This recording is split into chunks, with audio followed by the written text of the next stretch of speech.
Thank you for tuning in. If this is your first time joining us, welcome. We hope your experience is fruitful. Please feel free to visit our website to find out how you can join our growing family. While we are loading your experience, please do us a quick favor and hit that like button from whichever platform you're watching or listening on. Also, share so others may enjoy as well. And we hope you would consider hitting that subscribe or follow button so you can check out more of our amazing content. All right, let's start the show.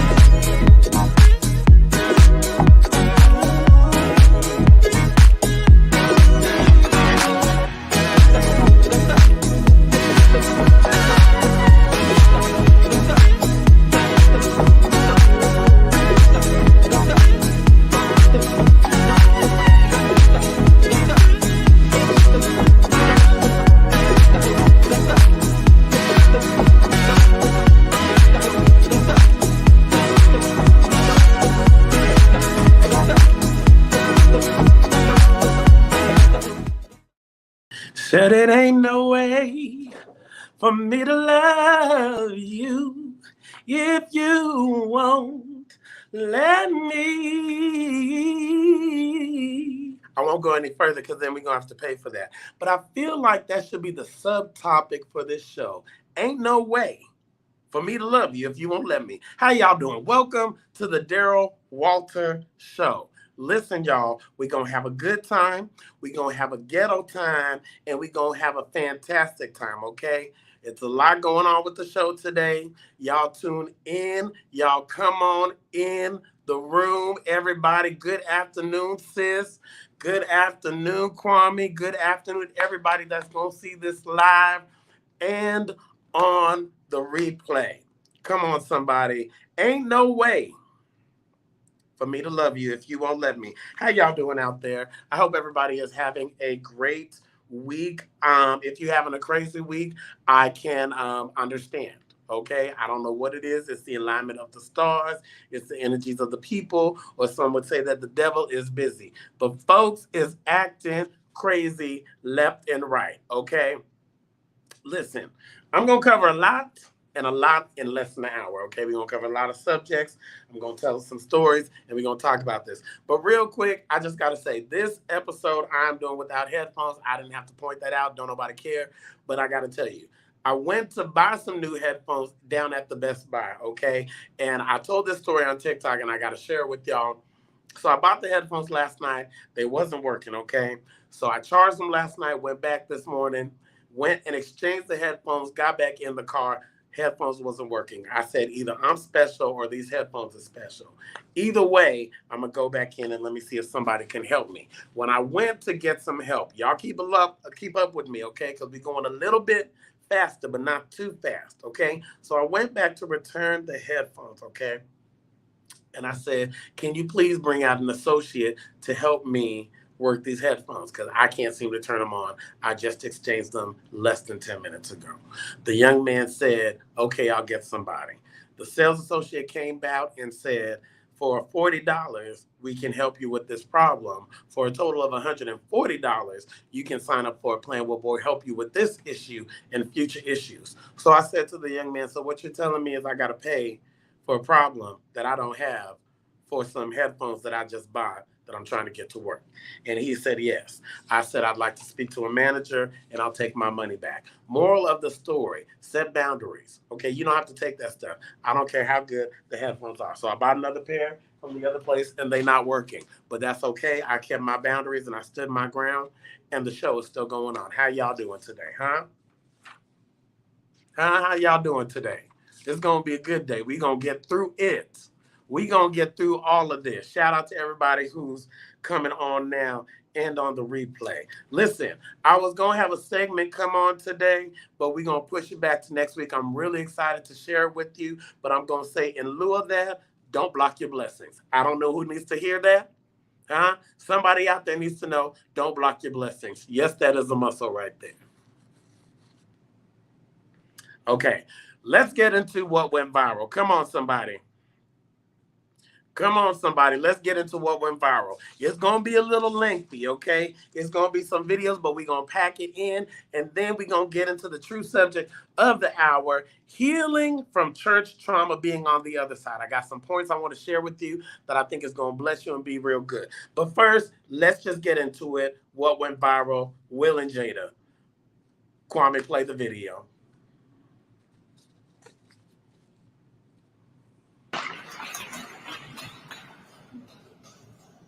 Our union is a sloppy public experiment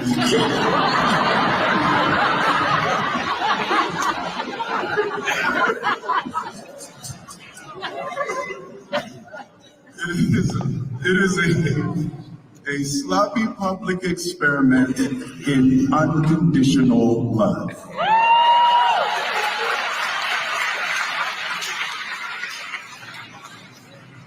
Can you love somebody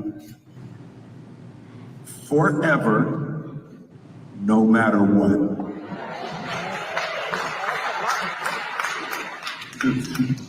Oh, boy was like, Y'all listen to this.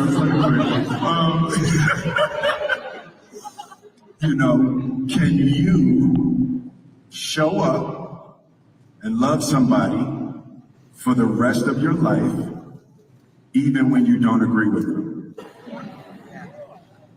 And there ain't nobody on earth except you, mama. You, mama. My mama. I almost messed up. You, mama. Nobody showed up for me more than you, mama.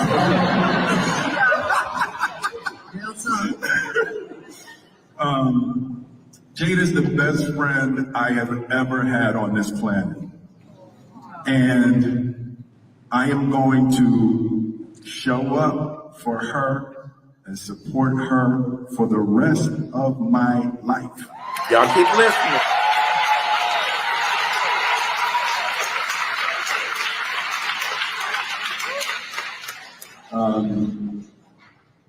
That's it. It was at 13 minutes. Okay, pause right there, Kwame. Bring me back up on screen. Pause right there, Kwame. Okay, that's good. Take them to the side for a second. Here's the first question, y'all, because Will brought it to the front. I don't know if this is true unconditional love or if this is toxicity at its best or worst, depending on how you look at it, or a combination of both. What I will say, though, is the way we rag in on Jada and Will is still by her side says a lot. One, it says it takes two to tango, okay? And we have been blessing Will and cursing Jada. I think Will has created a lot of this mess. Jada has been long and suffering. Y'all go, how long has she been suffering? Listen, I'm going to say this, and y'all may not agree with it, but if it wasn't for Jada, we would not have the Will today that we have. I think Jada has been his surrogate mother in a lot of instances. I think that she has protected him from a lot of his shortcomings, even down to the August Alsina and down to the slap. Okay, and this unconditional love they got going on, I, as a human being, am not sure about it. But, okay, listen, let me see what y'all got to say here. Listen, Dr. Ho said, come out the closet. Dr. Ho, hold that thought because we're going to get into that when we get to Dwight Howard. Play a little more piece of it and we're going to move on. Play a little more of this. Here's the thing, I was in Papua New Guinea. I was like in Papua New Guinea, I was on the other side of the world for the last 3 weeks and I didn't have no service. Right? I didn't have service. I was out and I was with a linguist and a marine biologist, and we were studying the relationship between biodiversity and diversity of language. Right? So I didn't have my phone on. Okay, come right and then there. I landed Come right there. in Sydney. Listen, y'all, if that don't tell you Will don't give two flying and is living his best life, I don't know what is. Y'all chime in and tell me what you think. I just want to keep up with this because, listen, we have been blaming Jada. We've been ragging on her. Apparently, her book ain't doing too well. 81 on the 100 bestseller list. Take Will off the screen for a little bit because I love Will, but he's a trigger right now. Just a small trigger, because he's out living his best life and Jada's busy bearing the burden. Thank God he stood by her side. But, let's just say this. You think the story is over yet. You think we've heard it all. Well, I believe this is just the beginning. And let's take note the way he said, I love Jada except for you, mama. Still got mommy issues. Will and Jada, I will be watching. Other people will not.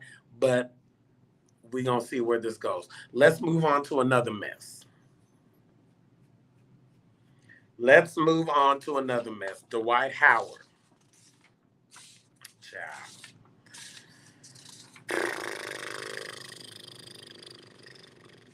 Basketball play. Now, here's the now. If you've been hiding under a rock, Dwight Howard is being accused. Okay, excuse me, y'all. It's a little ghetto. I dropped my phone.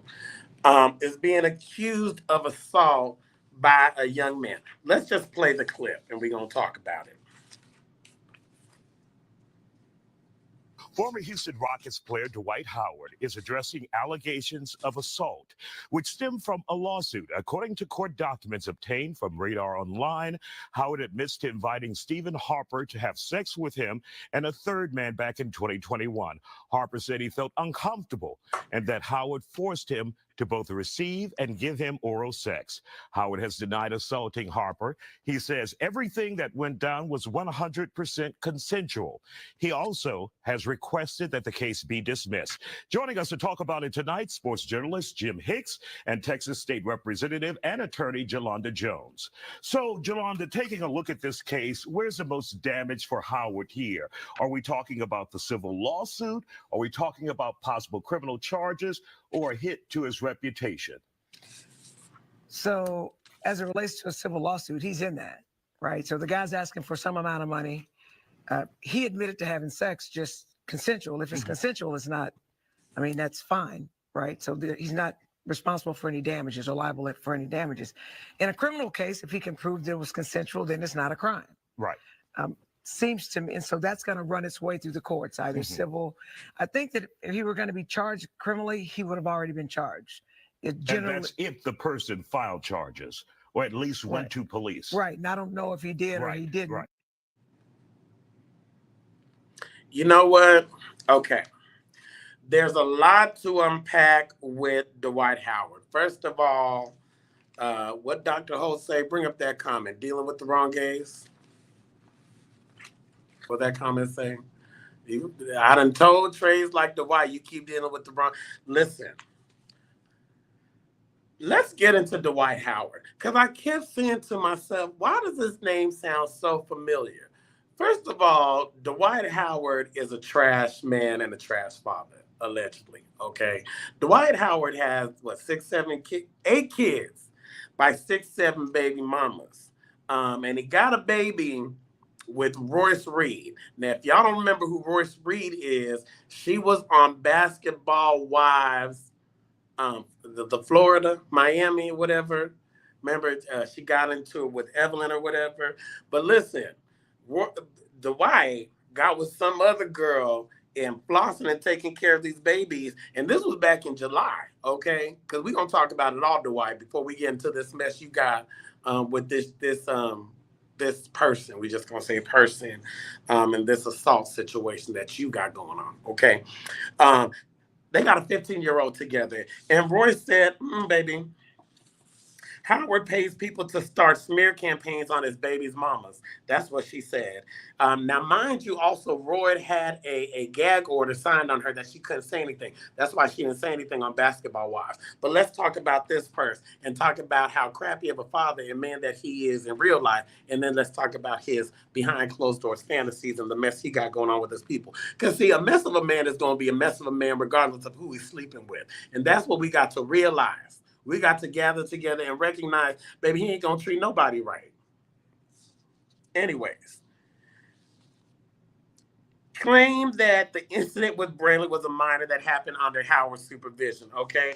Also, she claims that Dwight Howard was getting custody of his other children and leaving them with his parents so he could go to play basketball in Taiwan. And he wasn't just playing with basketballs in Taiwan, allegedly, if you catch my drift. Now, let's get back to this assault thing. I don't care about Dwight Howard being gay. See, we jump on the gay part like he's automatically gay. And I don't think he's automatically gay, okay? What I think is he is an automatic freak, and behind closed doors, he does a lot of stuff, which I'm sure if we talk to the baby mamas, they done some freaky stuff behind closed doors. Because allegedly, according to the pictures I seen of the young baby, adult baby, but let me not say baby because then that already adds something to it. But of the young man involved in this, he has very feminine qualities and looks very ladylike. Which and in the thing, Dwight in the text messages, I seen the text messages. Dwight Howard said he wasn't gay, and I have to agree with him. Dwight Howard is not gay. Okay, now I know y'all gonna fight me on this and say, well, Daryl, he is gay. If a man sleeps with a man, he is gay. Not necessarily so. Okay, and I'm gonna help y'all with this one too. Kwame, bring up my scale.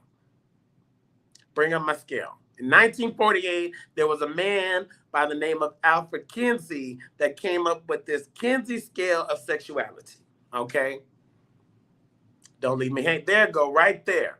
Kinsey scale of sexual behavior, okay? Originally and published in 1940. And basically what the scale says is, look at it, y'all. On one side, on my left, okay, there are people that are just exclusively heterosexual, okay? And on the right side, there are people who are exclusively homosexual or lesbian sexual.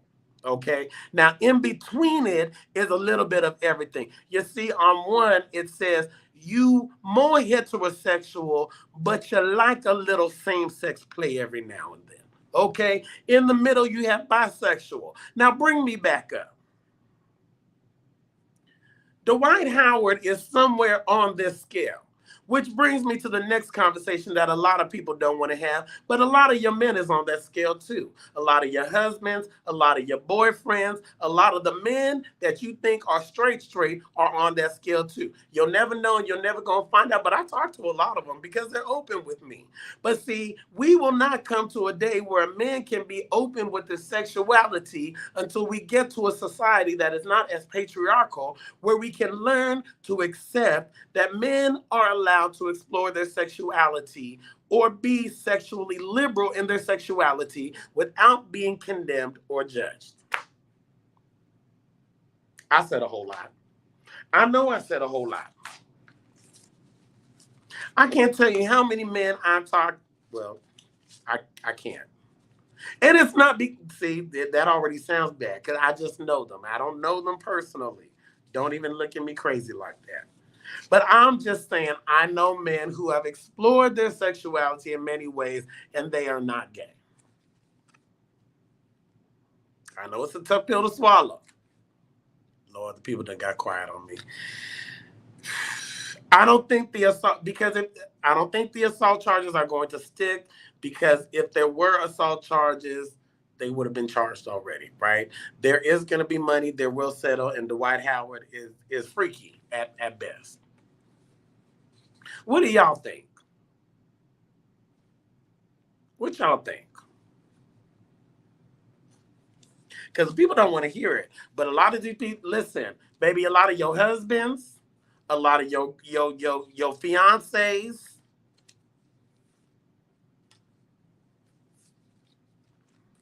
done did some things, and you ain't gonna find out. They can't tell you because you're gonna break up with them. Anyways, let's move on to DJ Envy, because that's just a mess too. I don't know what's, because y'all don't want to talk about that one. It got real quiet.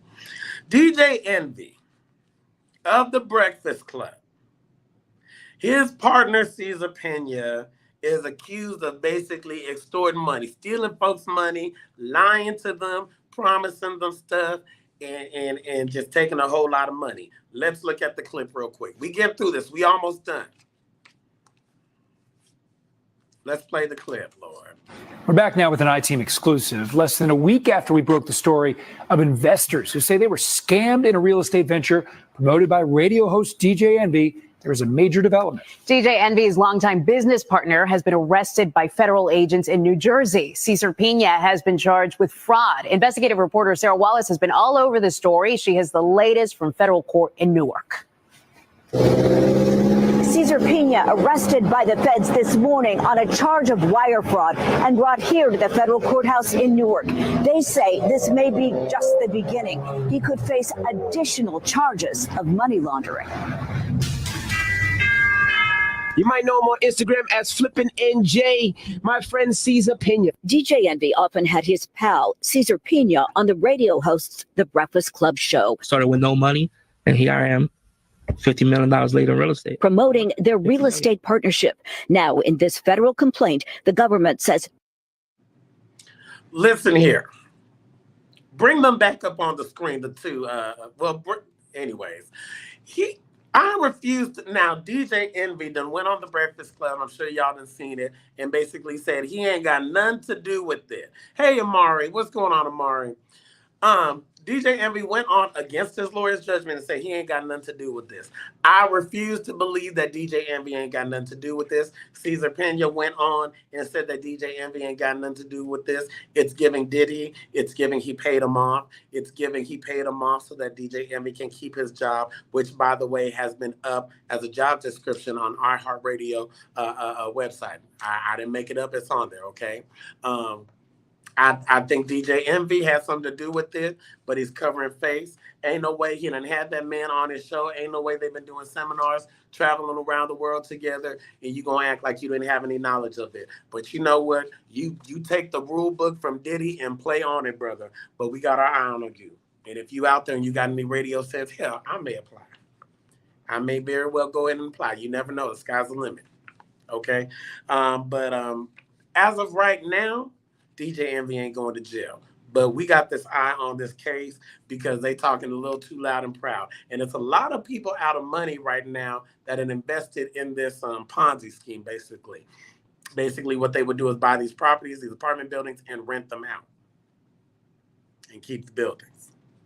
Okay, let's move on. We almost done because this story is a hot mess too. Brian McKnight.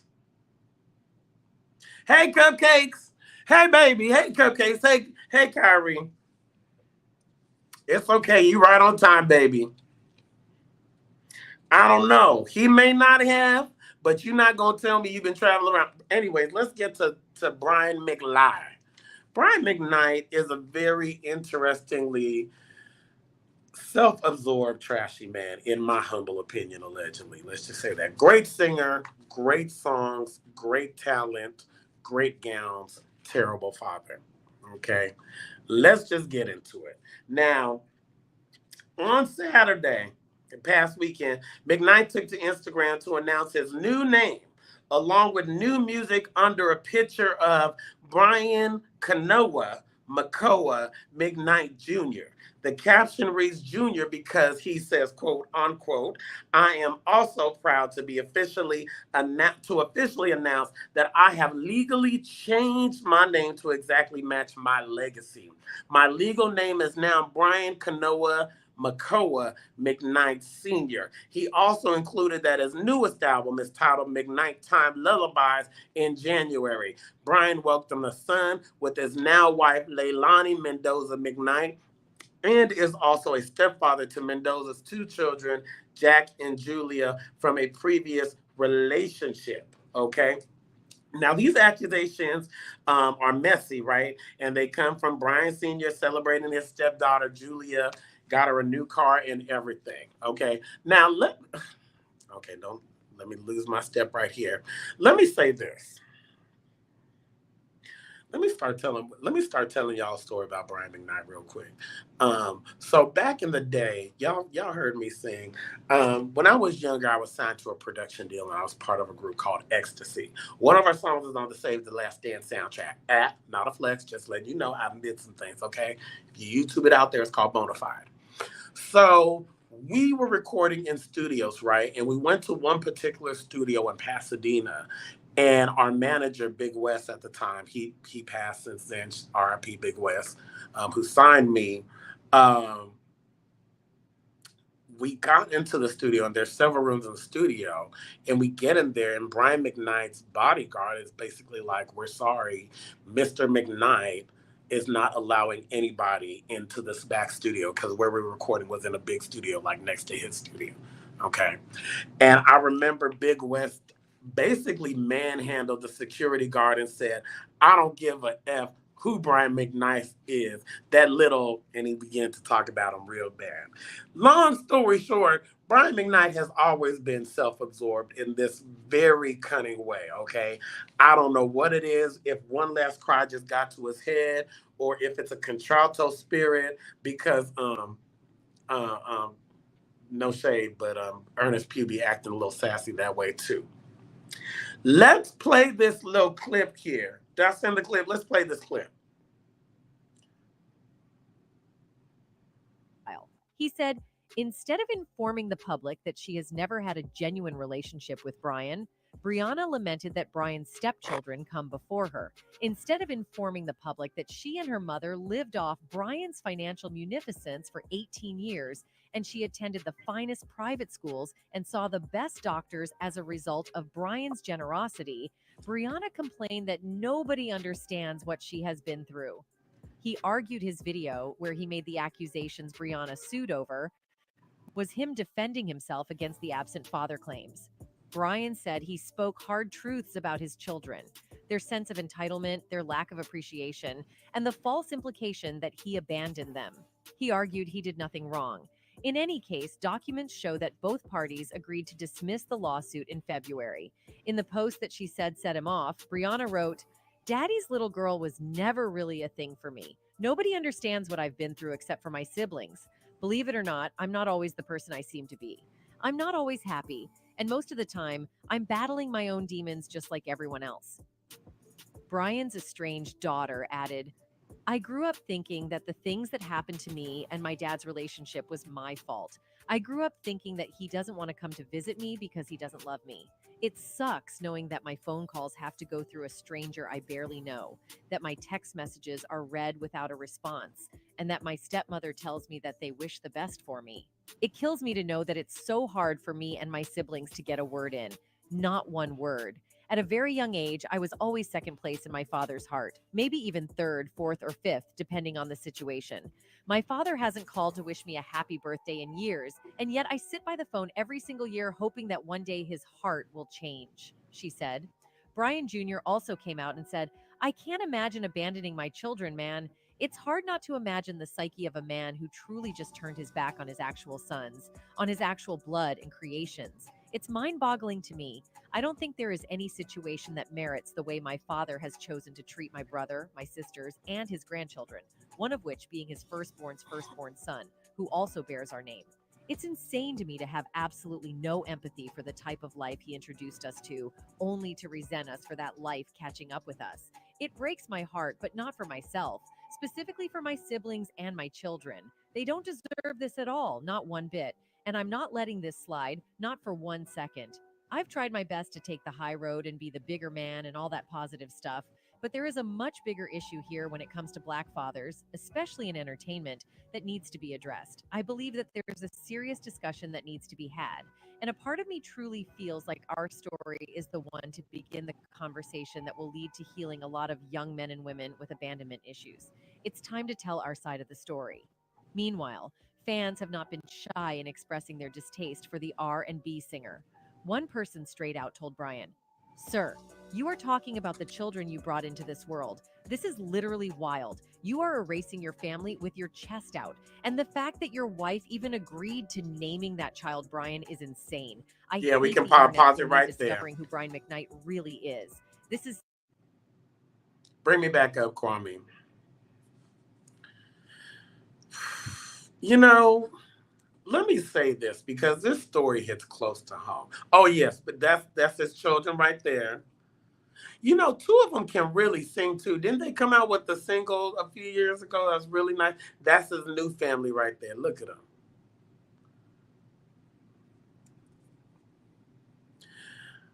Let me start off by saying to anyone out there who has been neglected by your father, I am so sorry. You didn't deserve that. You don't deserve that. You didn't do anything wrong. Brian McKnight is, I don't know what it is about these singers, some of these singers right now. And I'ma always love One Last Crying Back at One. One. It's a good song, elevator music, all day. But Brian McKnight is gonna answer for this, okay? Because the pettiness.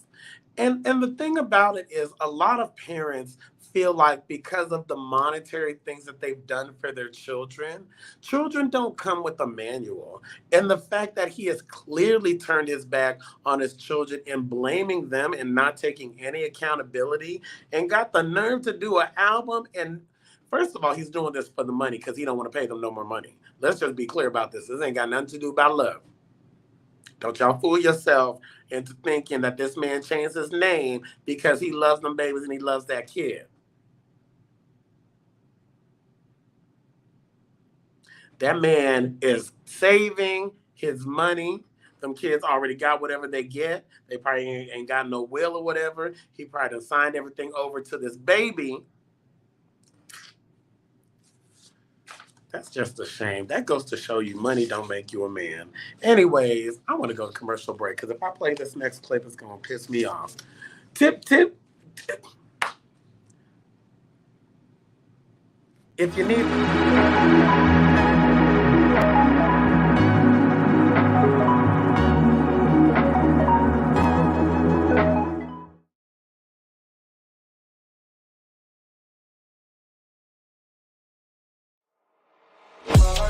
In a world filled with diversity, where radical faith and progressive believers come together, there's a place that's breaking all boundaries and embracing believers from all walks of life. Bullet and Flight Radio, where believers unite, boundaries break, and love triumphs. Step away from the chaos and noise of your daily life. Experience moments for yourself that are calm, serene, and full of peace. A necessary respite to foster growth within you, because self-care should be luxurious. Luxe Noir.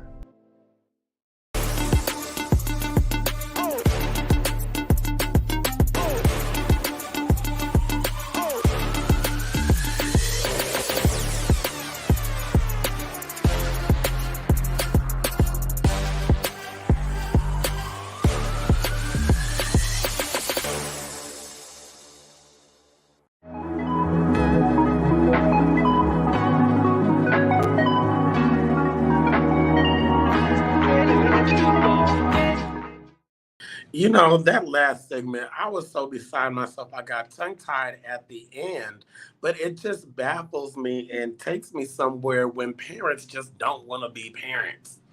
When fathers don't want to be fathers to their beautiful children and have the nerve to put the blame on them. But anyways, let's move on from Brian McLeod.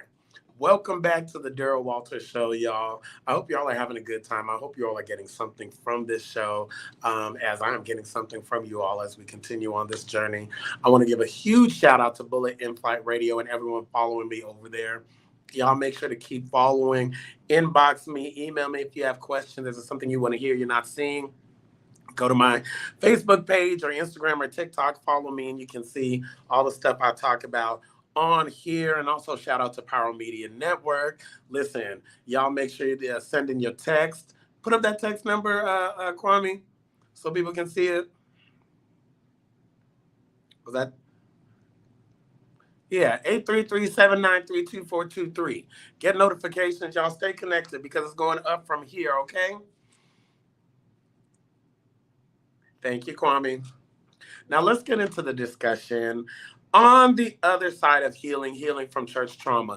And I came up with this subject because I realized that I have come a long way, and I believe I am on the other side of my healing journey. But I also see that there are a lot of you who may not be on that healing journey, who may be struggling in that journey, who may still have resentment or hurt or, issues in it. And I just kind of want to share my experience, my thoughts on it, things that may help you, things you may already know, or maybe things that you did not know. And y'all tap in the comments, talk back to me, let me know your thoughts, what you think, maybe share your experiences, because hopefully you, much like me, or many people out there, have experienced church trauma. If you follow me on TikTok and on my social media pages, I've talked about my experience with church, with leaving church, with coming out, with coming into my own therapy, all of that good stuff.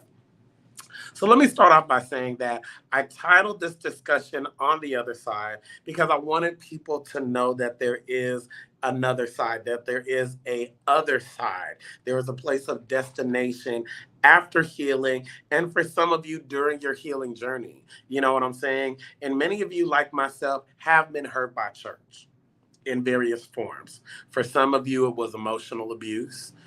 For some of you, it was manipulation. For others, it got physical. And for some of you, it was even sexual on some level. Whatever the experience, what I've learned for myself is that pain is pain. Right? So I'm not here to compare my pain against your pain or your pain against his pain. At the end of the day, whether you got kicked or whether you got hit, there's still a pain that you've experienced, right? And there's something that we all experience and go through, whatever the degree or type of pain that it is, if you will. And let me say this. Don't let anybody make you feel ashamed or minimize you for your story. The stuff that happened to you, it did happen. Okay, you did go through it. And a lot of times I feel because of church leadership, because of indoctrination, because of the manipulation, a lot of times when we go to tell our story, we protect the church. We protect the one that did the hurting. We protect the one that did the abuse in whatever form that it was, instead of just getting comfortable in that is your truth. And sometimes in telling your truth, it's going to make the good guy look like the bad guy. But that doesn't mean it's not the truth, and you shouldn't minimize it. And I believe, I know for myself, growing up in Church of God in Christ, growing up in Pentecostal, right? I revered leadership. I revered people in leadership so much so that even when I told my story for a very long time, I found that I would tell it in a protective manner as to not bring bad to the institution, right? I don't want to talk bad about God's people. But here's the thing. In you telling your truth, you're freeing yourself. Not only are you freeing yourself, but you're moving yourself forward in your progress, but you're also helping others that may be behind you, to the side of you, that may need to hear your story, that may need to hear what you're going through, that may need someone to resonate because they feel alone.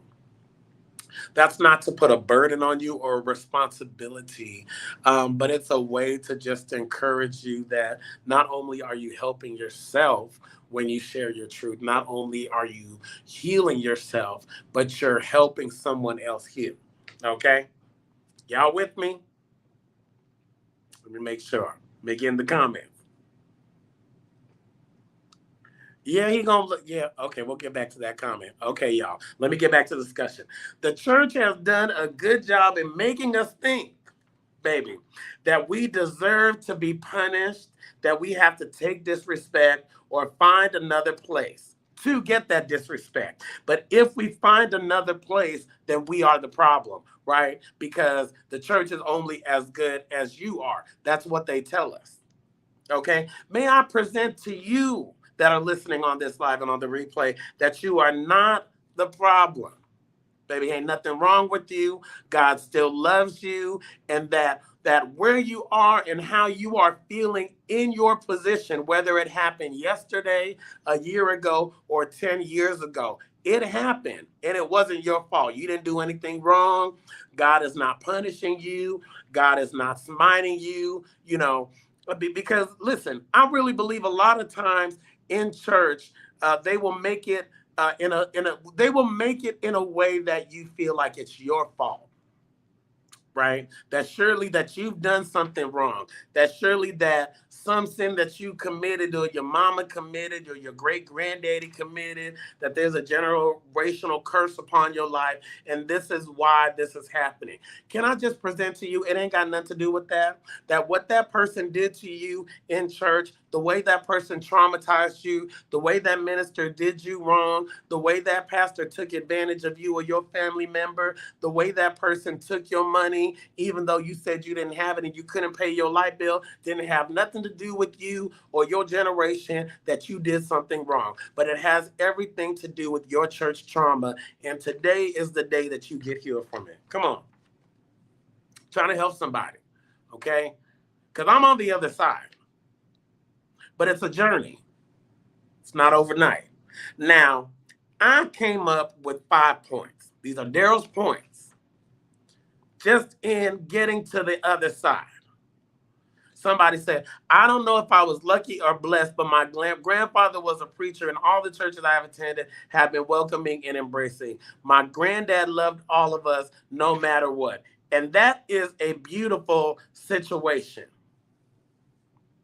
That is a beautiful situation. And I would present to you, Dr. Holt, that to experience that kind of love from your grandfather is not necessarily a unique experience, but an experience that a lot of people don't experience. I have friends who have grandparents like that or who have parents like that, and I think that is wonderful. As a matter of fact, on a side note, I always encourage people who maybe didn't have parentals in their life, who didn't grow up in a great family environment, to befriend people who have great parents, to befriend people who come from families where they have great grandparents and great parents, because I believe that rolls off on the other people and it gives you a chance to see what that type of life looks like, where you get older and you don't just look at your life and go, well, everybody, I was dysfunctional, so everybody is dysfunctional.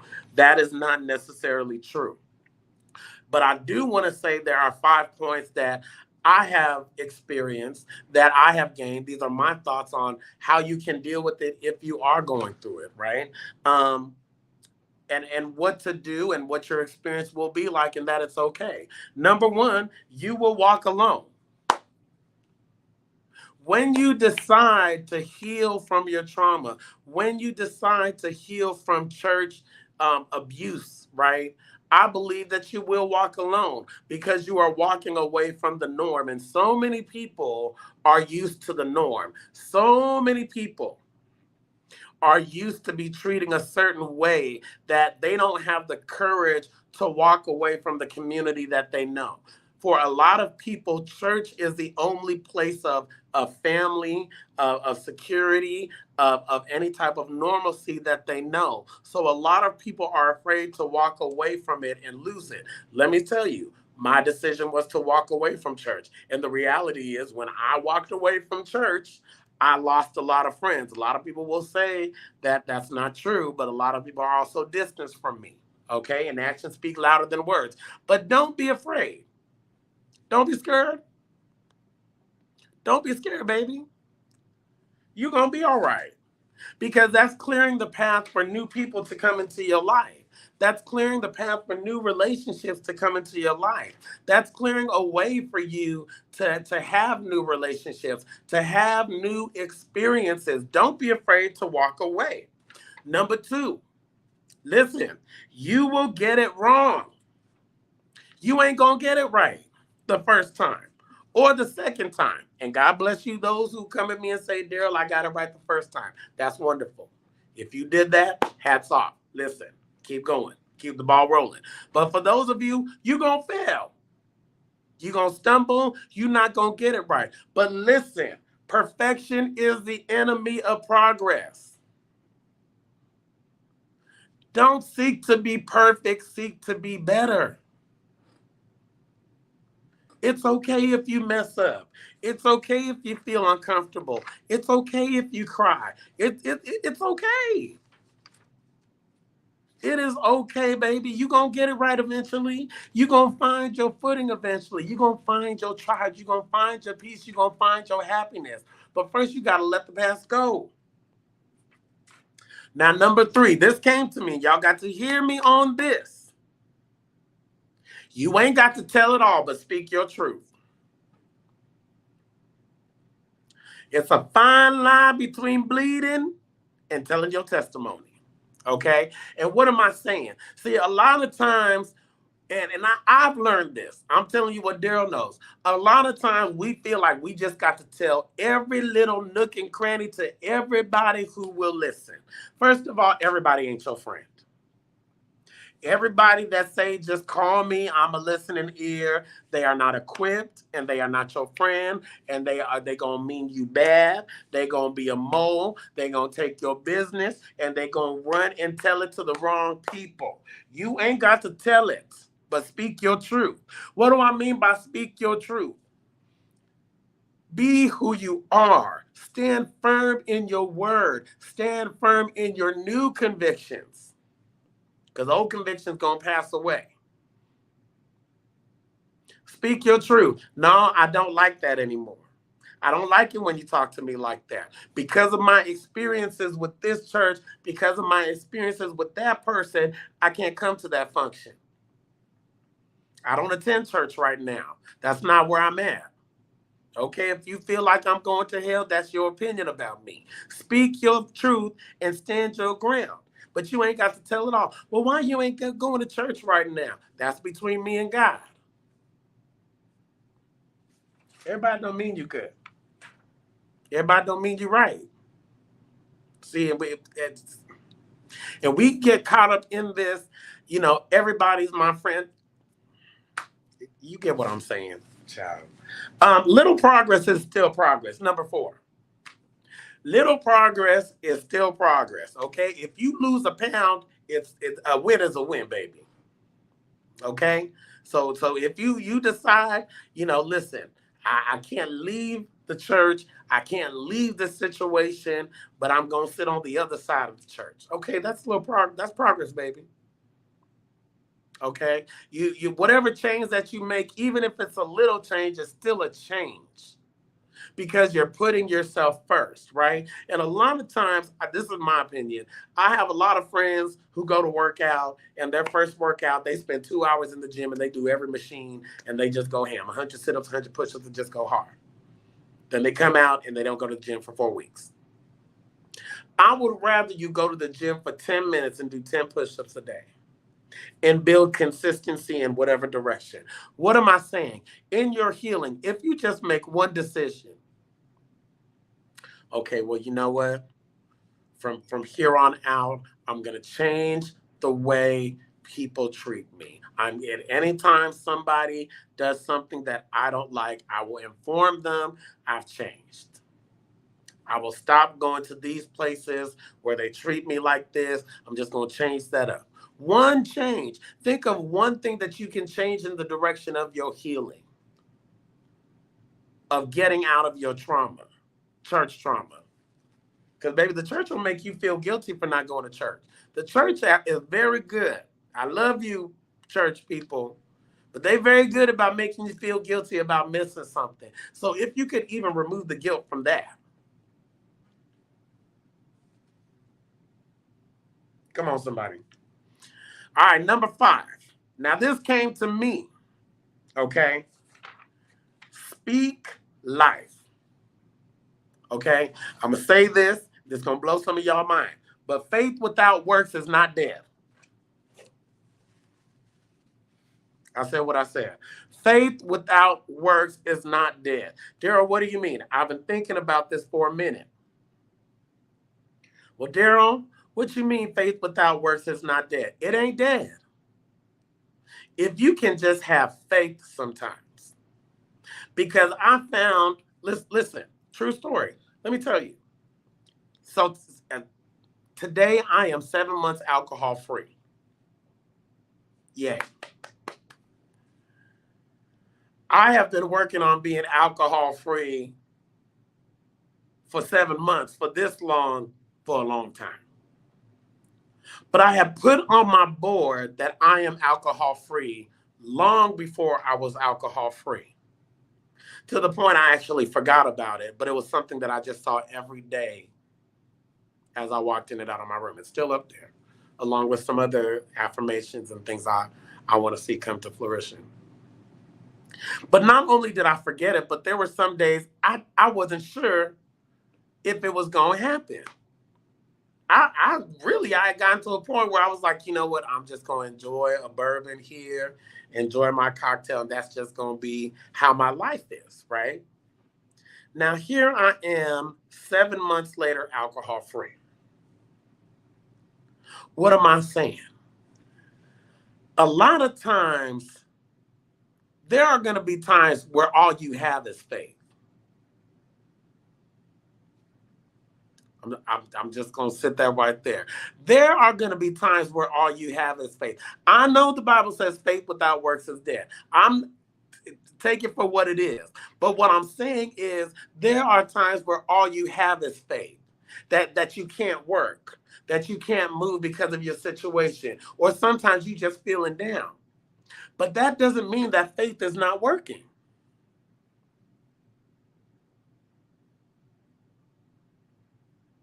Only believe, only believe. All things are possible if you only believe. Only believe. You got to believe sometimes, and just know that sometimes listen, I'm just telling you, if you start with the belief, because sometimes you can't work it, but faith still works. That went over some people's heads. Some of y'all challenging me right now. Some of y'all looking at me crazy like, what did he just say? But I'm telling you, faith without works is not dead. Here's what I want y'all to know, that at the end of the day, you deserve to be happy. You deserve to be loved. You deserve all of the good things that you know, all of your dreams that you want to come true, all of the ways that you want a partner to treat you, the healthy friendships that you want out there, the healthy relationships that you desire. Maybe you're not going to a healthy church and you want to go to a healthy church, or maybe you want healthier situations. I just want people to know that you really deserve that. And if you don't have somebody out there to tell you that, baby, I'm here to tell you, you deserve that. You deserve that and so much more. I love you. I love you so much, baby. This is only the beginning. And just know that in the midst of your struggle, in the midst of you wanting to get better, even when you don't feel like it, you still getting better, baby. Somebody said sing. I'm going to hit it one more time. What did it say? Only believe. Only believe. All things are possible if you only believe.